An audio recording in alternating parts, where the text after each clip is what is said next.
We're at the Gorman Larson residence, and we're going to replace some shingles with the Owens Corning Desert Tan shingles the carrier identified for us to pick up. So we're going to start with the missing shingle here and work our way up. We need to get the nails for the tarps out.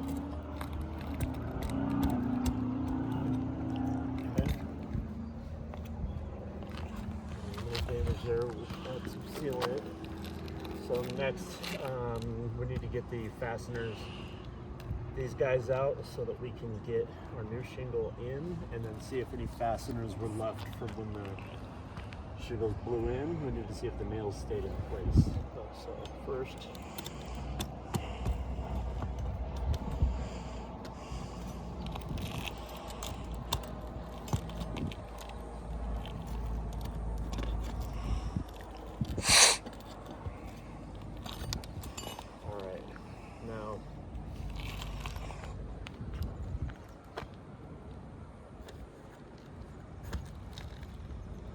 I don't see any fasteners impeding our way for the new shingle to go in, so we're going to slide it in and see if we meet any resistance. A little right here.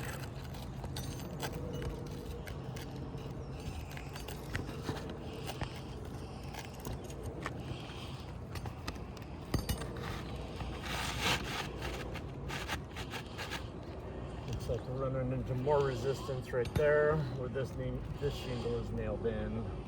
The top of this shingle needs to slide past that, so we're going to locate those fasteners and pull them out.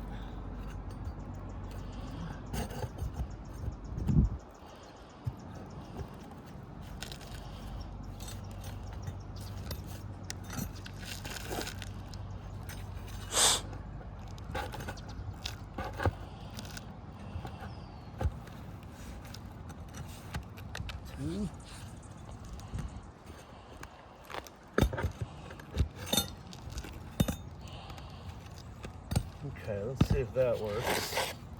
Oh.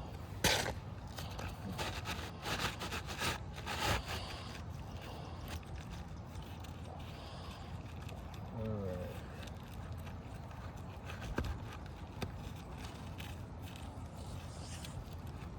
We've got our Owens Corning shingle in place. Next, we're going to put our 6 nails in there to get it refastened, starting 1 inch from the edge. So it'll be right under here. Now we need access to be able to hit the hammer straight up and down into the nail, so the nail's not bent sideways. If that happens, we have to pull the nail and start over. So in order to gain that access, we got to lift the shingles above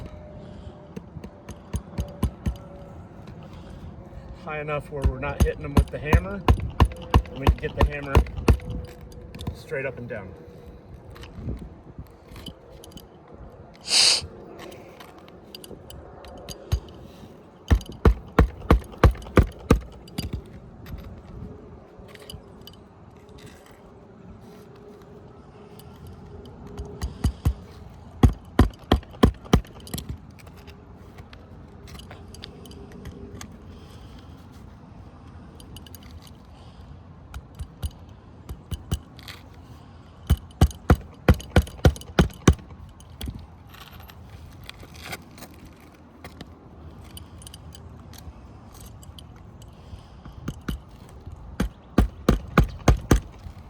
Okay, we've got our new Owens Corning shingle in place.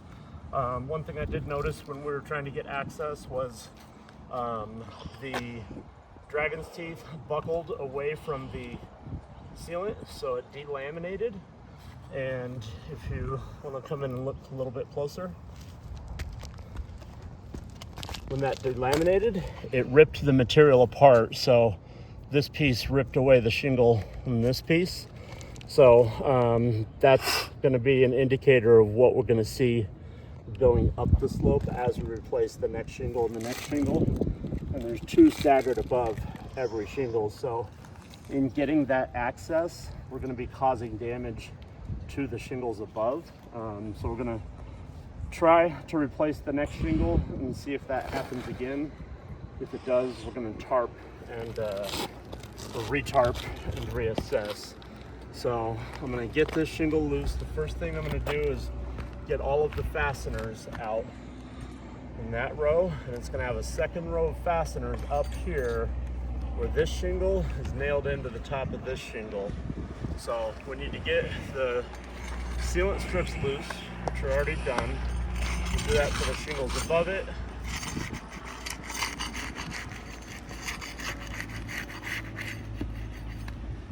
And then now try to locate those fasteners.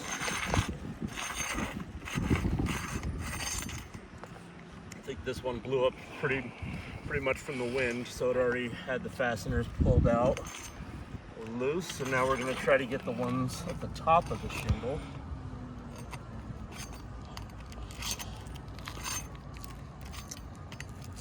Get this tarp nail out of the way.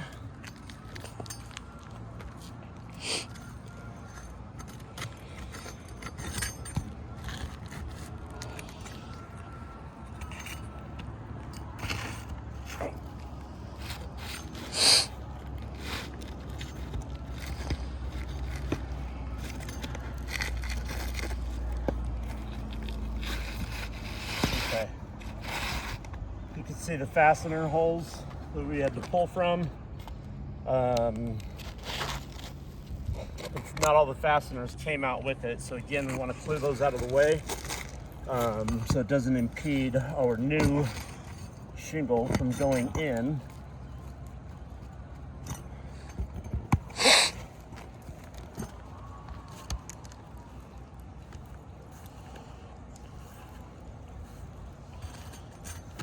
I think we might be clear.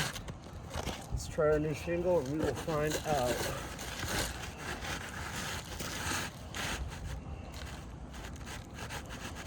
Got a little bit of resistance over here.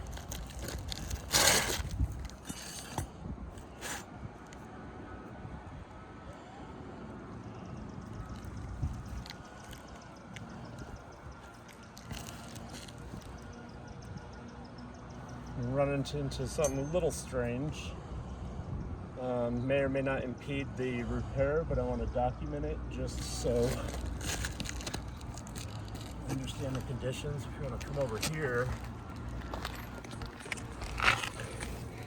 if we look, there's a second type of underlayment. This underlayment right here goes under new decking from here up on the slope. And so when this was an addition, right at this line, they went over the old underlayment and put new high temperature underlayment, looks like a beautiful product, over with the new sheathing right there. So right at this line here, it's decked over the old underlayment here.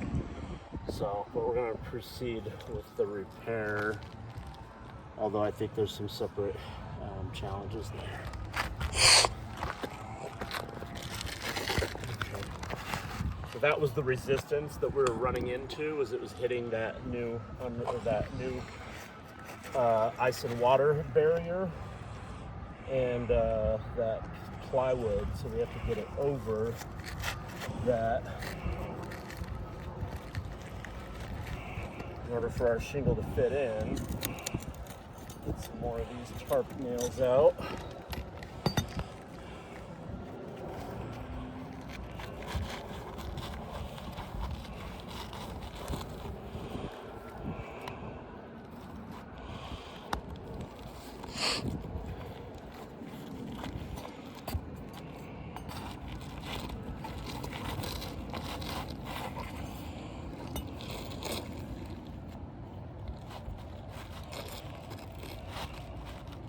Definitely adding to the challenge. All right, I think we got our shingle in place for the most part. It's butted up against that plywood right there, so there's not a true underlayment barrier or a continuous one coming down, but I'll keep proceeding.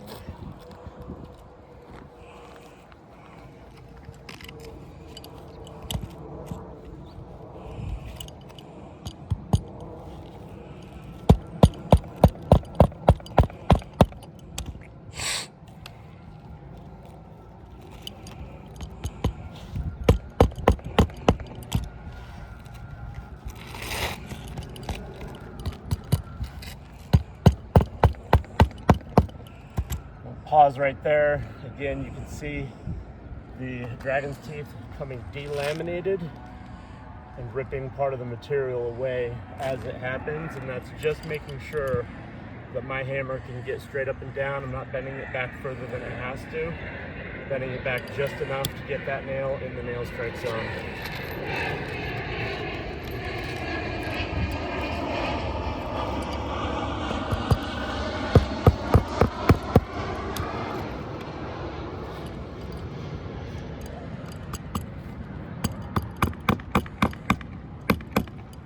Again, dragon's tooth delaminated, so the effect of manipulation from any new shingle is delaminating the shingles above it. You'll see if you come on this side, just slight pressure lifting leads to buckling inside of there, which is going to be the next step, is going to be full delamination because the pressure and the low pliability of these shingles because they're not brand new. So we're not going to make repairs further. We're going to, because we're causing damage in an outward cascading way. So we're not going to repair any further. We're going to tarp the rest of this up before we cause more damage.